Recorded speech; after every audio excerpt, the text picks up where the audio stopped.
So hello, good morning, my class students. That day we were talking about voices और हमने present indefinite के tenses को cover कर लिया था, यानी सीख लिया था, पढ़ लिया था।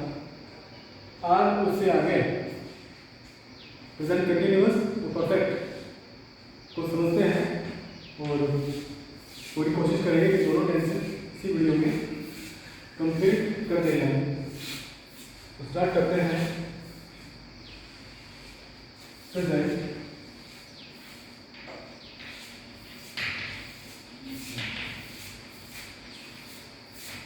कंटिन्यूअस।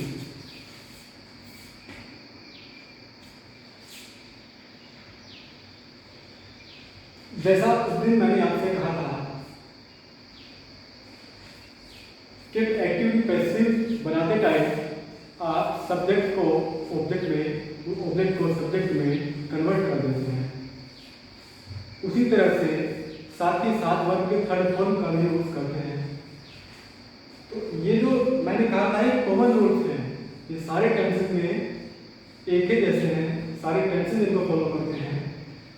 चेंज होता है तो सिर्फ हेल्पिंग वर्ब। जी हाँ, अगर कुछ चेंज होता है टेंसेस में तो that will be helping verb, तो वह हेल्पिंग वर्ब होगी। अब देखो, पहले इसका एक्टिव स्ट्रक्चर मैं आपको बता देता हूँ। देन कंटिन्यूअस के सब्जेक्ट प्लस इन और आर में से कोई एक वर्ब फर्स्ट,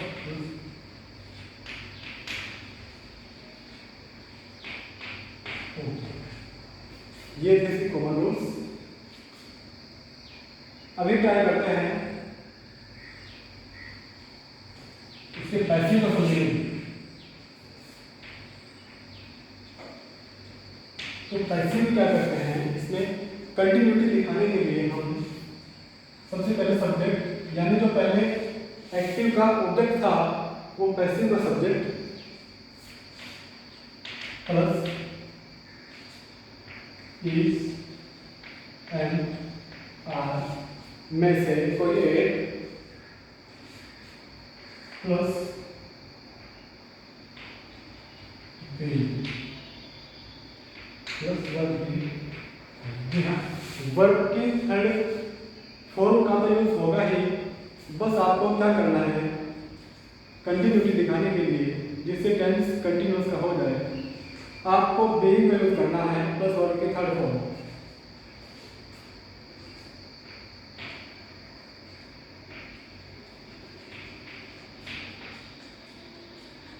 तो देखते हैं, या आप बाई प्लस एजेंट,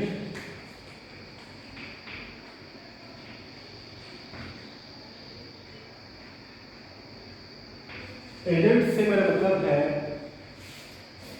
जो एक्टिव वॉइस का सब्जेक्ट था, अब उसे हम एजेंट कहेंगे पैसिव वॉइस में, because he was working as an agent. मैं आपको इसका उदाहरण एक बीमा, एक पॉलिसी का एग्जांपल देकर समझाने की कोशिश करूंगा कि इसको एजेंट क्यों कहा है। आप कोई पॉलिसी करवाते हैं तो आप किसी एजेंट से कराते हैं, तो पॉलिसी तो एजेंट ही करता है, आप तो नहीं करते, लेकिन पॉलिसी आपकी होती है, करते तो आप हैं। प्रायोरिटी आपको दी जाती है, लेकिन ऑफिस जाता है, सारा काम तो एजेंट करता है, मगर प्राथमिकता किसको दी जाती है, आपको। उसी तरह से अब पैसिव वॉइस में प्रायोरिटी, इंपॉर्टेंस, प्राथमिकता अब इसके ऑब्जेक्ट यानी एक्टिव के ऑब्जेक्ट को दे दी गई है, लेकिन काम तो अभी एजेंट ही कर रहा है, इसीलिए बाई प्लस इसको एजेंट बोलेंगे। काम तो अभी सब्जेक्ट ही कर रहा है। जैसे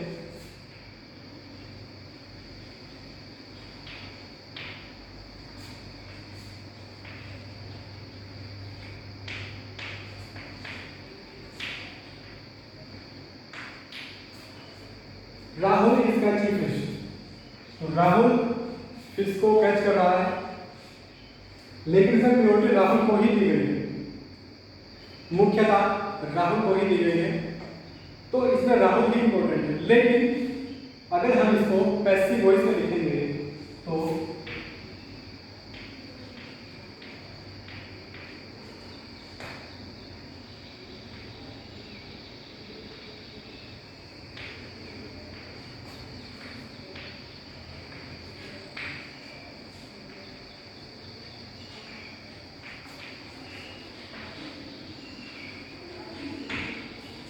ये मैंने फिश के बाद आर का यूज इसलिए किया है, आप यहाँ इसका भी कर सकते हैं और आर का भी कर सकते हैं, क्योंकि फिश एक ऐसी नाउन है जिसका सिंगुलर और प्लूरल एक जैसा होता है।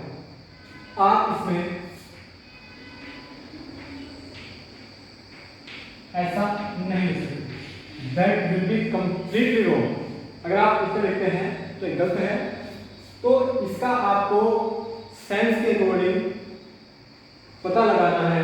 जैसे राहुल मछलियां पकड़ रहा है, अब वो एक मछली पकड़ने तो तालाब तक नहीं जाएगा कि वो एक मछली पकड़ने के लिए तालाब में जा रहा है, ऐसा नहीं है।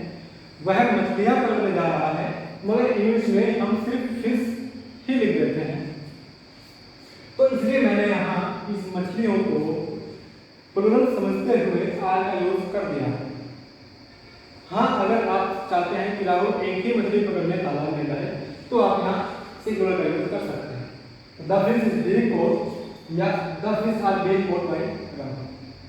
तो देखिए ऊपर की जो सेंटेंस है इसमें भी मछलियां राहुल ही पकड़ रहा है, लेकिन सीधा सीधा राहुल को ही इंपॉर्टेंस देते हुए कहा है कि Rahul is catching the fish.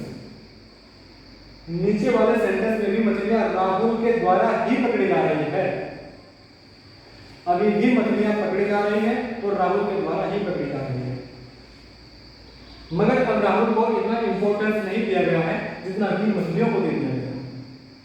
तो इसीलिए हमने यहाँ राहुल को एजेंट कहा है, कार्य को करने वाला मगर इनडायरेक्ट, इसीलिए हमने यहाँ राहुल को एजेंट का नाम दिया है। जैसे आपका बीमा कोई एजेंट कराता है, बीमा तो आपका होता है मगर प्रायोरिटी आपको नहीं दी जाती। नहीं, बीमा तो एजेंट ही करवाता है मगर प्रायोरिटी आपको मिलती है। सॉरी थोड़ा गलत हो गया, बीमा तो आपका होता है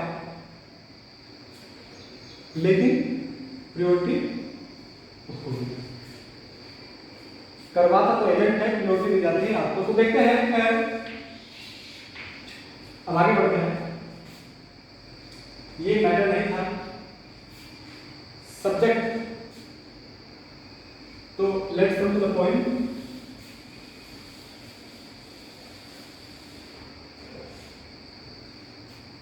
सरिता is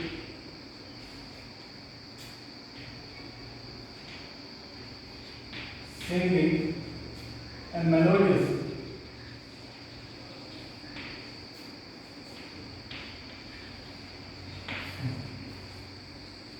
Sarita is singing a melodious song. Sarita एक मेलोडियस यानी मधुर गाना गा रही है। तो ए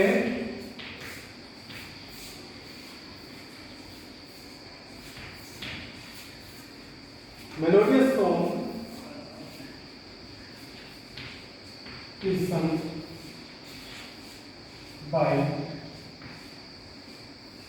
Sarita.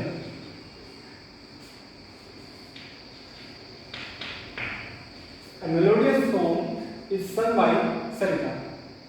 एक मधुर गाना किसके द्वारा गाया जा रहा है? Being, आप भी नहीं बता रहे हैं, मैं भी नहीं कहता हूँ। तो a melodious song is being sung by Sarita. तो being का यूज करना ही करना है, जहां भी कंटिन्यूअस टेंस होता है बच्चे, तभी तो कंटिन्यूटी पता चलेगी ना। यहाँ कंटिन्यूएशन है। नेगेटिव देखते हैं।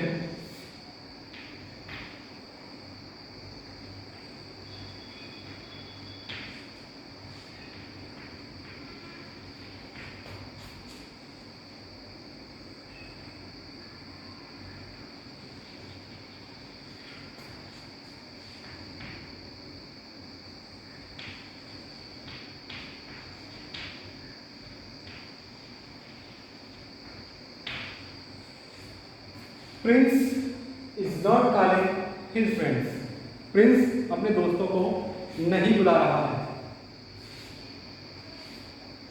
तो यहाँ सब्जेक्ट है, इज नॉट कॉलिंग, वर्ब है, एंड दिस इज ऑब्जेक्ट। तो हिज फ्रेंड्स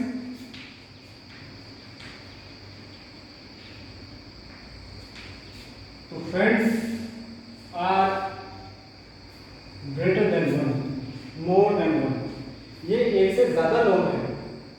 हिज फ्रेंड्स तो एक ही है, लेकिन उनके मित्र एक से अधिक है जिनको वह बुला रहा है, नहीं बुला रहा है। तो his friends are not being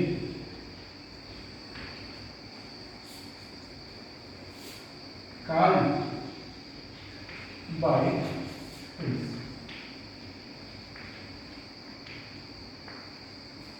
okay, समझे ना? अब मैं आपको इसका इंट्रोगेटिव सेंटेंस समझाता हूं। जैसे ही मैं यहां इंट्रोगेटिव सेंटेंस का क्वेश्चन लिखूंगा, आपको वीडियो पॉज करके खुद मन ही मन से सेंटेंस को सोल्व करके देखना है और फिर मैच करना है मेरे बनाए हुए सेंटेंस के साथ। तो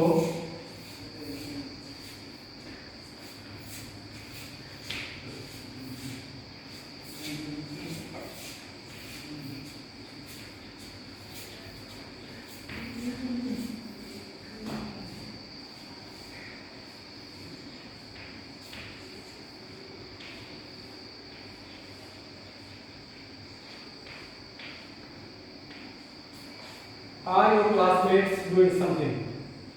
क्या आपके क्लासमेट्स कोई कार्य कर रहे हैं? तो ठीक है, वीडियो को पॉज कीजिए और बनाइए, देखते हैं।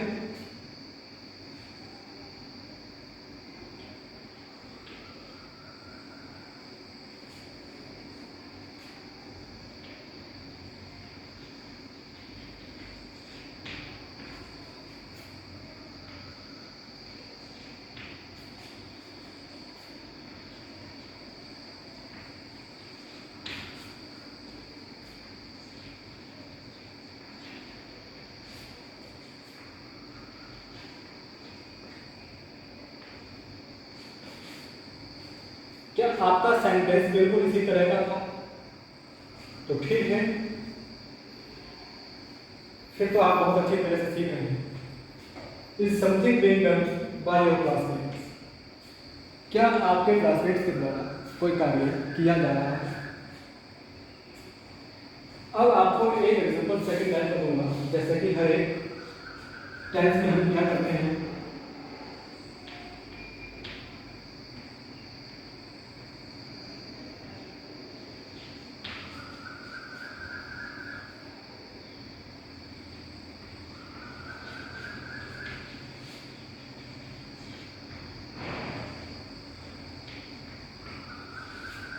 What are you doing here? आप यहाँ क्या कर रहे हैं? तो देखिए, what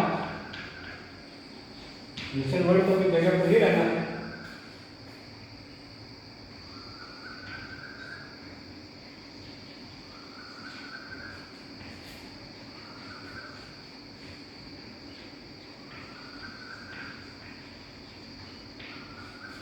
What is being done here by you? जी हाँ, what is being done here by you? कि यहाँ आपके द्वारा क्या किया जा रहा है? क्या काम है जो यहाँ आपके द्वारा किया जा रहा है, या आप यहाँ क्या कर रहे हैं? अब मैं आपको एक एग्जांपल हु का भी देता हूँ, ये थोड़ा सा डिफरेंट है।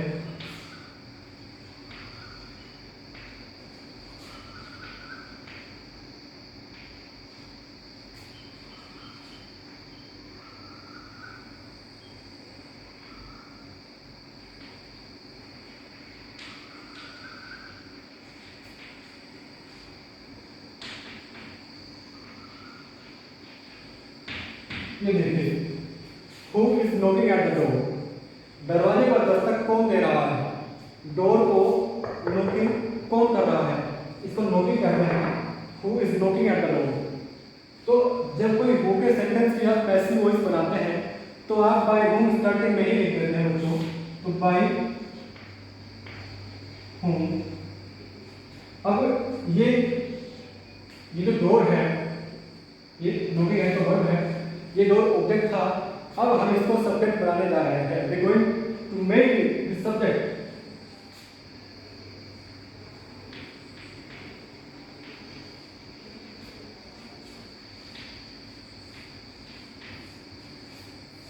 By whom is the subject, by whom is the door being opened.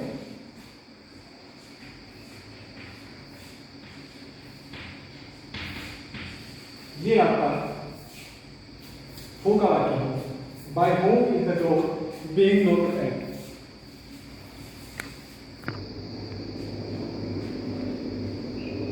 तो ये आपके हो गए प्रेजेंट कंटिन्यूअस, कंप्लीट हुआ है।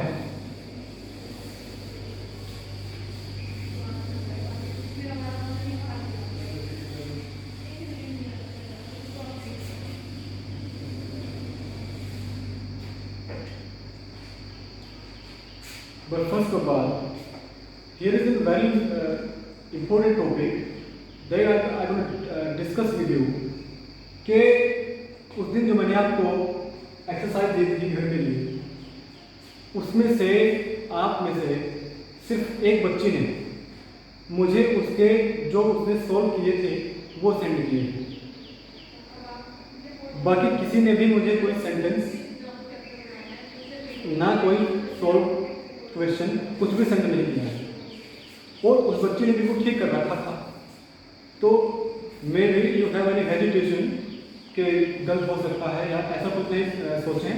आप यहाँ पढ़ रहे हैं तो जो हम यहाँ हैं, we are here to resolve your problems and your another things. आपकी प्रॉब्लम्स तो दूसरी चीज़ें ही, जैसे आपकी क्वेरीज, ये सब हम सोल्व करने को ही तो यहाँ हैं। तो देखिए, जब तक हम आपको पढ़ाते जा रहे हैं और आप घर पर इसकी तैयारी नहीं करते हैं तो ऑल इन वैन, सब बेकार होने वाला है। तो जो मैं आज आपको एक्सरसाइज दूंगा उसका आपको मैं ज़्यादा नहीं देगा, कोई 2 सेंटेंस मैंने लिख के दिए थे और 2 के आपको एक्टिव पैसिव बनाए थे। पैसिव तो क्या पूरी क्लास में एक ही बच्ची पढ़ती है? आज मैं देखूँगा मेरे व्हाट्सएप पे कितने बच्चे जागरूक हैं पढ़ने के लिए और मुझे एक्सरसाइज सेंड करते हैं सोल्व करके, बगैर सोल्व किए मत सेंड कर देना, वो तो मुझे नहीं पता है। तो अब देखते हैं, प्रेजेंट कंटिन्यूअस तो हो ही गया है।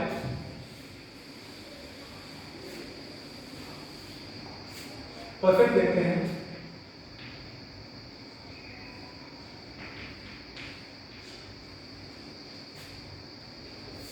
सबसे पहले तो आपको पता होना चाहिए कि सेंटेंस है कौन से टेंस का, कौन से टाइम में बात की जा रही है, तब आप योग्य होंगे उसको चेंज करने के लिए। First of all you will have to know that the sentence related to which tense, then you will be able to convert it into passive और एक्टिव आल्सो। तो अब देखिए इसकी आइडेंटिफिकेशन क्या है बच्चों, कि इसमें सब्जेक्ट पहले एक्टिव बनाना आएगा तभी तो पैसिव में बदलेंगे। तो पहले एक्टिव को ही समझ लेते हैं। सब्जेक्ट प्लस हैज और had, verb with verb plus object, ये स्ट्रक्चर हो गया एक्टिव। पैसिव में क्या करते हैं? That is very simple, and I have told you many times that subject, passive subject plus has या है के साथ में अब आपको बीन ऐड करना है। ये बीन आपको ऐड कर देना है।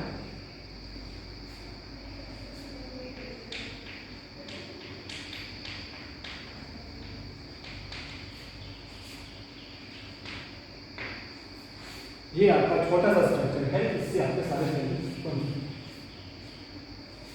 ये हुआ एडजेक्टिव का। अब बात निगेटिव के साथ साथ करेंगे। पहले एग्जांपल देता हूँ।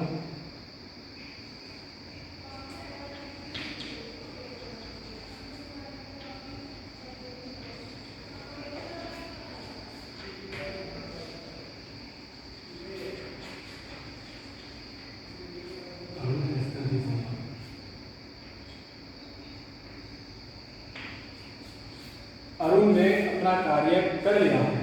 Arun has done his homework. ये has have plus verb method के अलावा इसकी एक और आइडेंटिफिकेशन, एक और पहचान है कि इसमें ऐसा लगता है कि कार्य कंप्लीट हो चुका है। The work has been completed by someone, कि किसी व्यक्ति के द्वारा कार्य पूरा कर दिया गया है। That is present perfect. तो सब्जेक्ट वर्ब ऑब्जेक्ट, तो अब ऑब्जेक्ट का subject, subject object plus verb की फॉर्म। तो फिर number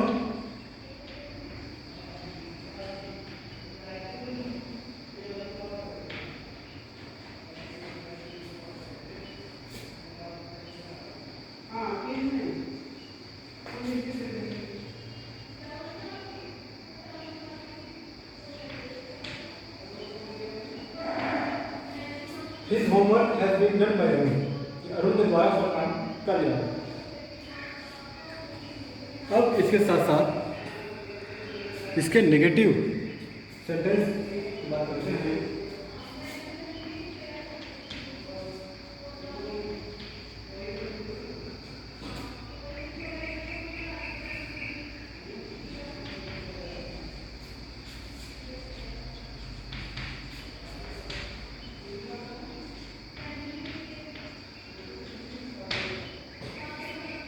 We have not managed the things well.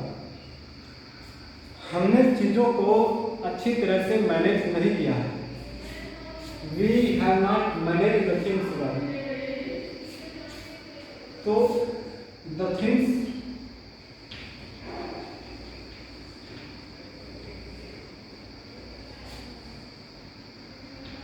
have not been managed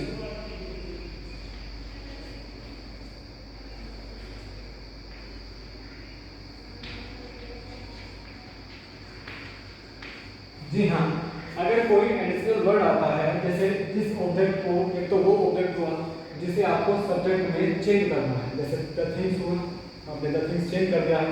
लेकिन कुछ ऑब्जेक्ट्स हैं जो ऐसे होते हैं जो एडिशनल होते हैं, जो आप इधर से नहीं ला सकते हैं। अगर आप इधर लाते हैं तो इसका सेंस बदल जाएगा। बच्चों एक बात याद रखना, कभी आप एक्टिव से पैसिव में चेंज करें या डायरेक्ट से इनडायरेक्ट में चेंज करें, एक बात हमेशा बोल कीजिएगा कि आपको सेंस नहीं बदल देना है, शब्दों का क्रम नहीं बदल देना है। बस वो ही शब्दों का क्रम बदलेंगे जो भी रूल के मुताबिक आते हैं। नहीं तो आपका जो सेंटेंस है, जो सेंस है, वो डिफरेंट हो जाएगा, वो फिर उसका मीनिंग कुछ और आ जाएगा। आपको प्रॉब्लम हो सकती है स्पोकन इंग्लिश में भी। आप किसी को कहना कुछ चाहते हैं और सामने वाले को जोर भी सुन सकता है, तो इसीलिए इस पर खास ध्यान देंगे कि आपका जो शब्दों का क्रम है, वर्ड्स ऑर्डर है, वो चेंज ना हो, वो बुरा ना हो, उस पर आपकी अच्छी पकड़ होनी जरूरी है। The things have not been managed because by, तो जो बाई प्लस एजेंट है वो आपको सबसे लास्ट में लेना है। जो आपका एडिशनल ऑब्जेक्ट है, जैसे बैल आया है तो आपको बाई से पहले लेना है। बाई प्लस एजेंट से पहले इस तरह के वर्ड आ जाते हैं, वो आपको ले लेते हैं। तो अब बात करते हैं एडवोकेटिव की।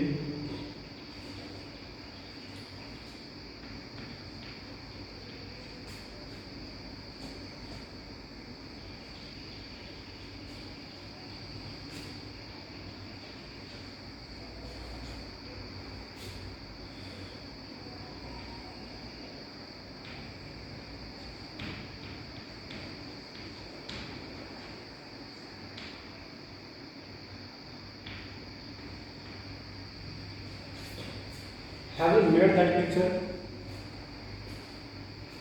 क्या ये पिक्चर आप ही ने बनाया है? तो अभी तो ये सब्जेक्ट है, अब सब्जेक्ट ये बनाने वाला है। तो ये तो सिंगुलर है बच्चों, तो सिंगुलर के साथ आपको हैव का नहीं, हैज का ही यूज करना है। तो has that picture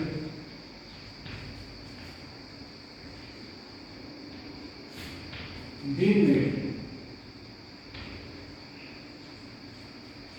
by you. So has that picture been made by you? क्या वह चित्र आपके द्वारा बनाया गया है, आपने बनाया है? अगर नेगेशन की बात करें, नेगेटिविटी इसमें डालनी हो तो has that picture not?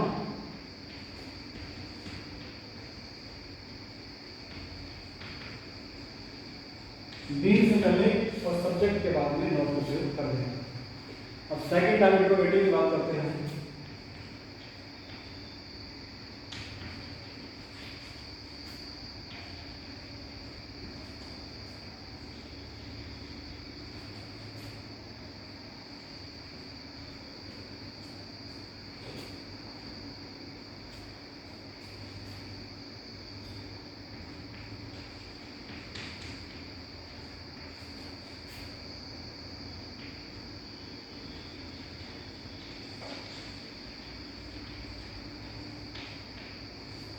Why has your son plucked our flowers?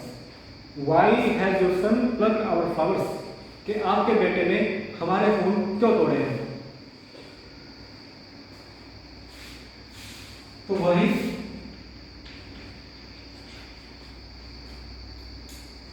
have, क्योंकि फ्लावर्स अब सिंगुलर नहीं है, फ्लावर्स तो प्लूरल है, फ्लावर्स, तो इसलिए आपको है यहाँ वर्ब देनी होगी। Why have our flowers are इसका जो प्रोनाउंसिएशन है are. Why has your son plucked our flowers?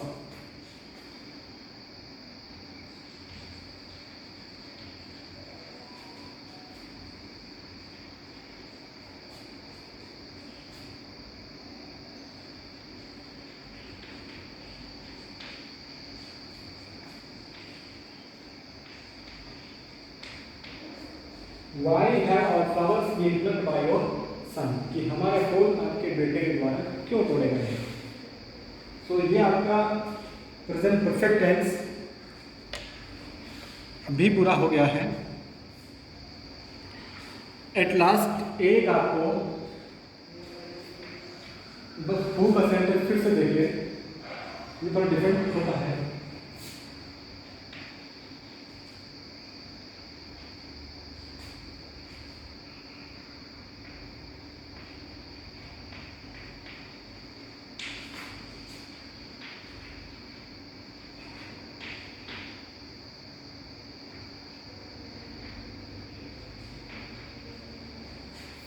Who has broken the jug? जग किसने तोड़ दिया है? By whom?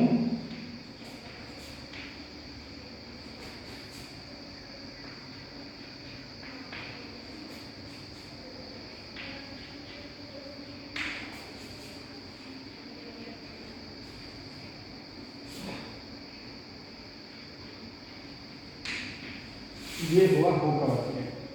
By whom has the jug been broken? किसके द्वारा जग तोड़ दिया गया है? और अगर टुडे ये कोई दूसरे सेंटेंस दूसरे वर्ड आते हैं तो वो लास्ट में प्रयोग हो जाते हैं, नहीं आते हैं तो कोई बात ही नहीं। तो अब बारी है दो सेंटेंसेस के देने की जो आपको भाषा करनी है। ठीक है, आज एक ही देता हूँ, नहीं तो आपको ज़्यादा लगता है कि आप फेल नहीं करते।